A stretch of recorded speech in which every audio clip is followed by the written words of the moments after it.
আসসালামু আলাইকুম guys, welcome back to a vlog. তো আমি এসেছি খুলনায়, ভাবলাম স্বাধীনতা দিবস উপলক্ষে একটা পিকনিক করা যাক।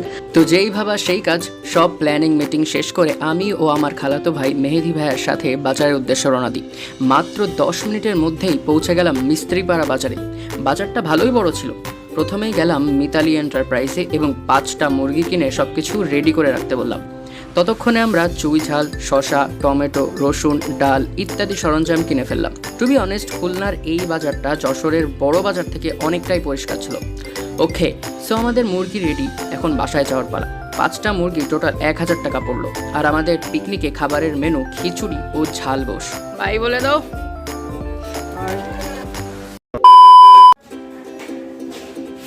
আমরা এখন এইখানে ছাদে লাইটিং এর ব্যবস্থাটা করার জন্য আসছি।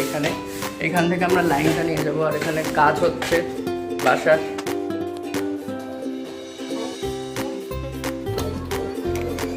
আমাদের লাইটিং এর সেট আপ হয়ে গেছে। আর আমরা এইখানে চুলাটা সেট করব। আর এইখানে সুন্দর বসার জায়গা আছে। ওকে, লাইটও সেট আপ রেডি। আমরা বিকালের দিকে চুলা টোলা বানাবো আর সবাই আসবে, রান্না শুরু হবে। ততক্ষণে সাইনিং অফ। এখন বিকাল হয়ে গেছে, কিন্তু এখনো পর্যন্ত আমাদের অতিথিরা এখনো আসে নাই। আমরা বিকালে চলে আসছি ছাদের উপরে। আমি একটা টেবিলের উপর দাঁড়ায় আছি, কিন্তু এখনো কেউ আসে নাই। অপেক্ষা করতেছি, একটু পরে ওরা আসলে চুলা বানাবো। এখন আমরা চুলা বানাবো। এখানে অনেকগুলো ইট আছে। আচ্ছা, তো আমরা এখন চুলা বানাবো।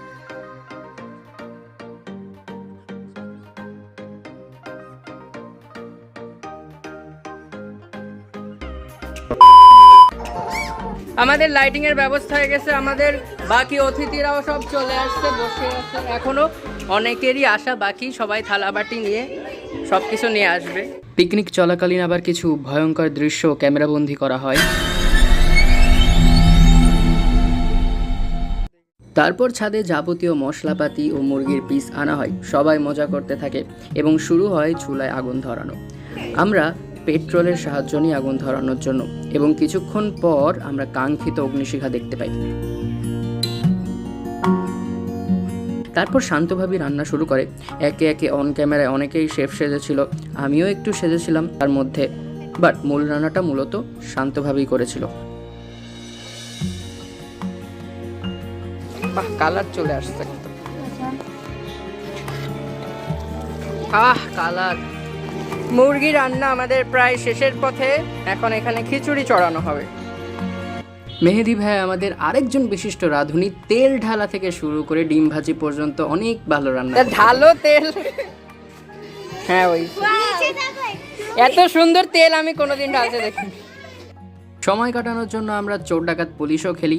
আর অনেক চড়াই উতরাই পার করার পরে আমি ফার্স্ট হই। সেকেন্ড হয়েছে দিয়া, থার্ড হয়েছে যারা, ফোর্থ হয়েছে রাফা আর নদিয়া। রান্না বান্না শেষ করার পরে আমরা ফাইনালি বাসার ভেতরেই খাওয়ার আয়োজন করি, কারণ ছাদে কেউ খাইতে চাচ্ছিল না। বাসায় আরাম করে সবাই খেতে যাচ্ছিল। আর খিচুড়ি আর গোশ রান্না এত মজা হয়েছিল, এখনো মুখে স্বাদ লেগে আছে।